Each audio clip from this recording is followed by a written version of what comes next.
Jack, first of all, can you bring us up to speed with any developments? First of all, about Kevin Nisbet. No, just trained with us this morning, Brian, as normal. And as things stand, he'll be in the squad for tomorrow evening. Has there been bids then turned down then? Are you able to confirm that? I don't know, Brian, to be honest. I've not been informed otherwise over the last 24 to 36 hours. Other people at the club would probably answer that better than me. But for the football side of it, was with me this morning, trained this morning. And as I said, as things stand, will be with me tomorrow evening for the game at St Mirren. It does appear to be a little bit more than speculation at the moment. Oh, Jack, can that sometimes get into a young player's head? I think it's very difficult. It's very easy. From afar to say that players shouldn't be affected by not just mere speculation but concrete interest in them. But I always try and put myself in a player's position as a manager and can understand why people would be affected by it and the potential rewards that are on offer for players at times as well. So ultimately, it's my job to make judgment calls on whether the right frame of mind to be involved in games, and thereafter, when windows close, to make sure that players continue to produce their best. And as I said, if Kevin's still with me tomorrow, then I'm sure he'll do that. He's done that over the past 6 months since the summer, and the challenge would be for him then to replicate that over the remainder of the season. And what about Ryan? What's the situation there? Again, I don't think there's been, not that I've been told there's been any further offers for him. So very similar to Kevin, in that trained this morning and in the squad for tomorrow evening as things stand as well. Are you finished in bringing players in then at the moment? Stevie Mallon, I believe he is in Turkey at the moment. Yeah, so Stevie travelled to Turkey yesterday, arrived very late last night. So I think he has now completed all his necessary medicals. And as I understand, I think it's just subject to international clearance. So all being well, I think that should be announced over in the near future. And it's an interesting loan move for him, very different opportunity for him as well. So something that's obviously came about quite quickly after it looked like it had the opportunity that passed away last week. Should anything happen with either Ryan or Kevin before the window closes in England, of course it's 11 o'clock tonight, are you ready to bring anybody else in that hour-long window that you may have between 11 and midnight? Well, I think as you get closer to the window closing, it becomes more difficult for a couple of reasons. One, there are players that you may have wanted to bring in and may have been keen to come that will have other options that they need to take up, and then second of all, the logistics of people travelling and being in the right place at the right time and to complete the necessary arrangements you do to join a club. So I think with each passing hour, it makes it more unlikely that we will lose players, and similarly, obviously, makes it more challenging that if we were to do so, that we'd be able to bring anybody else in. Hi, Jack. Hiya. Have you had the chance to speak to Ryan Porteous and Kevin Nisbet? Obviously, you told us at the weekend the club had turned down offers, but have you spoke to them personally about their feelings? Yeah, I speak to there's a lot in any case, and obviously, depending on circumstances, people have gone their personal and professional lives. So it depends on the type of conversations you have to have with them. So, spoke to them over the weekend. I've spoken to them again today. It's important to do so. As you said earlier, it's a different situation, I think, for the two of them. Maybe it's a different experience for them. Maybe something that they'll learn from, I think, however it pans out. Obviously, it's been a difficult season for everyone due to the current restrictions, a lot of financial pressures on the clubs. Can you perhaps understand that there might be sort of greater pressure to move players on for financial reasons? How do you balance that up? Absolutely. I think that I said this last week, that I've got a broader interest in how football clubs are run, and I do take an interest in how they are able to continue to function on a financial footing, particularly over the last 12 months when it's been even more challenging. And I view it my responsibility to try and help the club move forward in that way. So if you can either improve players or bring players to the club and improve them, that then become assets that can help the club move forward in all aspects, then great. And I know people will always view the bit on the pitch as the most important and the bit that people see all the time, but to continue to have the necessary structure at a club and move it forward in all aspects, you need it to be resourced. So I think it's always about being balanced, about knowing the right time and the right opportunity to create, to cash in and value and assets you might have. But I would counter that by saying that I don't think the ownership of the club have ever put any pressure upon us to do so, which is obviously, I think, encouraging for us as a whole. So balancing all that up then, are you quite confident that come close of play tonight, Ryan Porteous and Kevin Nisbet will still be Hibs players? Yeah, as I'm coming in to speak to you now, as I said, both of them have trained with me this morning, and I'm confident they'll be with me as we prepare for tomorrow evening's game. I've said it again post-match Saturday that nothing ever surprises me in football, but right now I think it's more likely they'll be with us, yes. Thank you. Thank you. Jack, you talk about transfers and bringing players in. Two players that Hakim Jackson Irvine and Chris Cadden seem to have settled in quite well, quite quickly. How pleased have you been with them so far?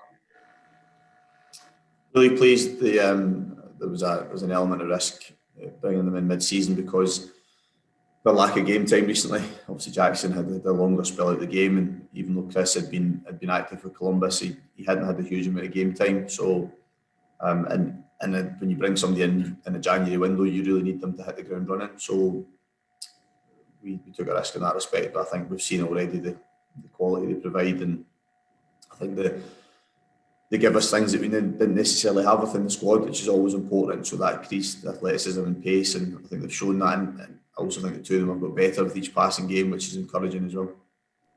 Just looking ahead to tomorrow night's game then, what do you make of St Mirren in the last few weeks? They've been really impressive, obviously winning at Parkhead at the weekend. And why do you think they specifically have been so successful against old firm teams this campaign when other sides haven't been?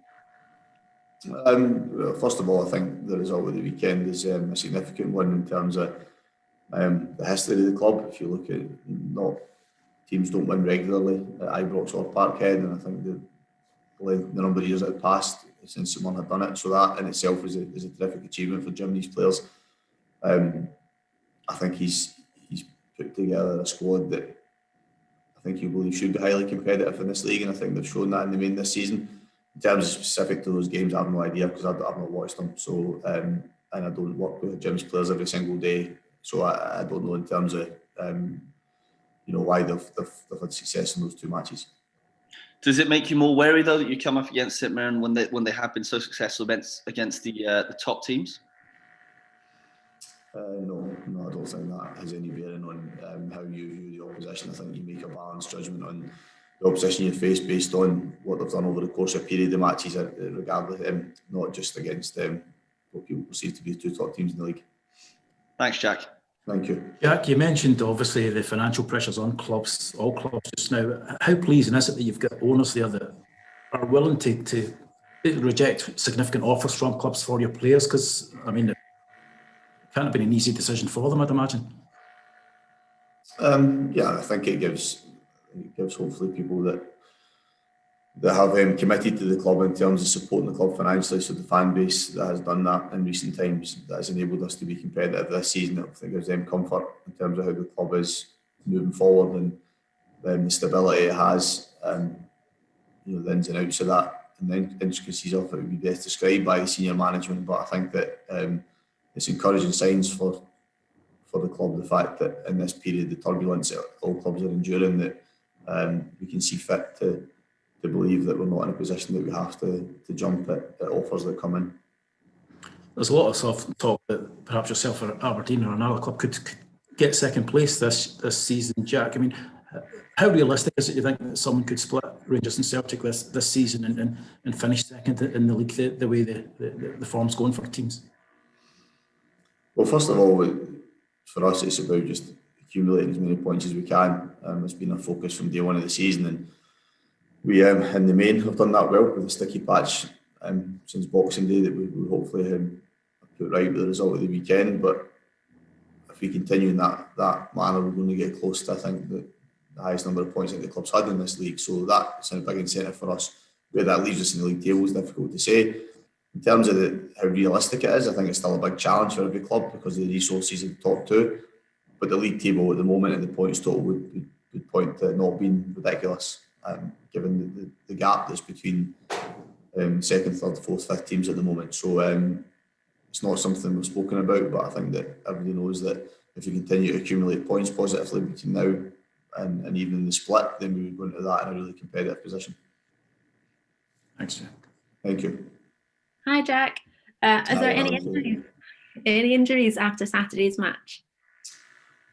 No, as we were on Saturday. Obviously, Joe Newell had trained Thursday, Friday. We had a reaction Friday evening, so we had to rule him out for the weekend, and he's not. So he won't be available for tomorrow evening. Other than that, the squad as it was, which is pretty healthy, just with the exception of Joe. What positives have you taken from Saturday's win against Dundee United?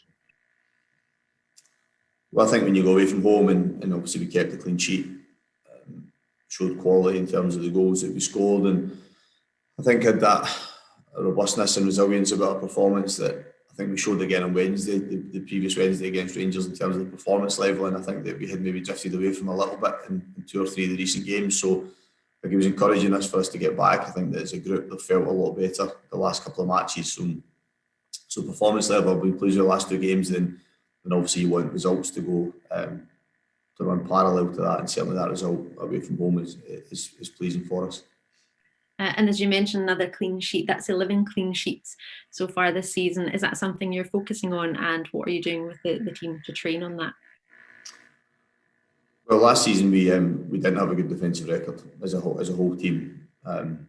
We conceded far too many goals, and I think if you looked at, I think we were possibly 3rd worst defensive record in the league last year, around about that. So it's very difficult to have that type of record and then challenge to finish where we want to. So it's something that we, from our planning for pre-season and throughout pre-season, we had to do a lot of work on, and I think we have in the main defended well this season. We've had ups and we've had bumps along the way, and we've had some poorer days, but in the main we've been pleased with that, and that defensive record has given us a foundation to obviously be in the part of the table we've been in all season. As you mentioned, the number of clean sheets already is very good. I'm not sure in terms of the highest number they've had in the Premier League, but I think we're edging ever closer to that, and we're still a significant part of the season to go. And you need it to win games in this league. It sounds very obvious, but it gives you a really good platform to do so. Thanks very much. Thank you. Jack, has Dan McGregor been taking part in shooting drills this week after the weekend? He, by his own admission, I don't think he's taken part of one of them in about 5 seasons. So, it was a fantastic start, pleasing for him. I think it was a nice way to top off, which has been 2 very good performances from Dan. He's had to be really patient this season, but he has trained really well over the course of the season. You know, he's had a season prior to that where he didn't train a lot in terms of managing his body, and I think, you know, we spoke at pre-season period, and I think he made a judgment call to go all out, if you like, this season. You know, I think stage his career that he wanted to push himself and see where he could be, and he's in a good place physically. And I think even where he's at psychologically was shown by the type of finish he produced on Saturday. I'm not going to say I expect it to be the case from him every week, but it was certainly nice, and it was a valuable contribution in the context of the game. Ryan Porteous and Paul Hanlon have obviously been the mainstays in that, but sort of his emergence back into the team shows that sort of your place in the starting 11 isn't guaranteed every week. Yeah, I mean, the Ryan and Paul's form had obviously been consistently good, and I think, like a lot of others in the team, we probably had a lot of players dipped at a similar time. So we've had this period where maybe some of us individually have not been quite at the same levels, and during that period, those that have been waiting patiently will obviously push harder to be given the opportunity, and there are the right times where you need to give them that, and that one came around from Dan in the last couple of games, and he's grabbed it, and that's all you can ask. And I think he's playing in the team on merit at the moment. If he continues that level of performance and those leadership qualities he's shown in those games, then he'll continue to play matches. Thank you. Jack, can I just ask you, I know you said you've not talked about second place there, but how much of an incentive could that be to players to your players that could be in sight, looking at the maths? Yeah, I mean, I think we've had it's probably different for us because we've had our own internal targets that we've set very clearly from pre-season. So I don't think then that we've veered too much away from that. We've been pretty consistent and steady in that goal for us, and we've set them fairly lofty, but you know, players are focused towards achieving them and know that they're rewarding should they get there. So I don't think finding ourselves in this position, or the way the points tally is between second, third, and fourth, and fifth, etc., has made any significant difference. And I think the good thing is we've been fairly steadfast in having that those ambitions that we set quite clearly for the whole group. And I suppose you mentioned the sticky run you've had. I suppose consistency is the big thing that all managers crave, particularly at this point in the season. Yeah, I think when you get to this stage of the season, those teams that can put a consistent run of results together from now really helps them cement either where they are in the league or helps them progress even further. So we've put ourselves in a good position. We've not came out that area of the table all season, but knowing now that if we're able to put together that consistent run of results, then we could end up in a really good place. So I think everybody craves it at this time of year. It's not easy to do in the Scottish Premiership because of the level of competitiveness between all the teams, but it's certainly something that, looking at our fixtures that lie ahead, that we want to try and do. Thank you. Thank you. Jack, sorry, can I just ask one more?